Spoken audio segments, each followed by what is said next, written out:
ओडिया अभिनेत्री इस्पिता को आपण मैंने बेस भल भाव जानी दीर्घ दिन धरी हॉलीवुड इंडस्ट्री अभिनय करूना इस्पिता तबे इस्पिता कुनी झील सहित खेलुवार नजर आसी।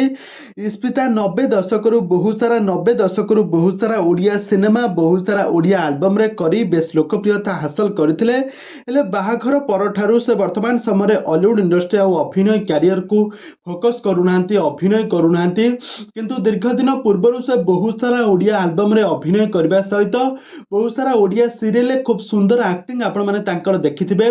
तांकर जबरदस्त एक्टिंग को सारा ओडिसा दर्शक माने बेस पसंद करती। आज पर्यंत भी तांकर एक्टिंग को दर्शक माने बेस पसंद करती। से वर्तमान समय घरे घरे परिचित किंतु वर्तमान समय से तांकर सासु घरे गोटे ओडिया घर बहु भाव में चलुवार नजर आसी। पुओ एवं झीर जत्न नेउथवार नजर आसी।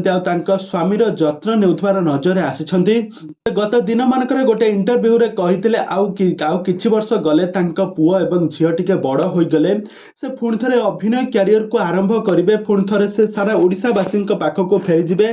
पुणी थरे अभिनय क्यारियर आरंभ करिवे। तो वर्तमान समय इस्पिता महांती वर्तमान समय तांका स्वामी आ तांका परिवार लोकंक सहित से ओडिसा बाहर रहउछंती। स्वामींक सहित सेठारे बहुत सारा समय बिताउथवार नजर आसीछंती। तांका कुनी झियो एवं पुओंकर पाठ पढ़ारे नजर रखिछंती। एमिति किछि कहिछंती इस्पिता महांती। तेबे दर्शक बंधु आपण मानकु इस्पिता महांती केमिति लागंती आ तांकर एक्टिंग आपण मानकु केमिति लागे आमको निहाती भावे कमेंट बॉक्स रे कमेंट करंतु।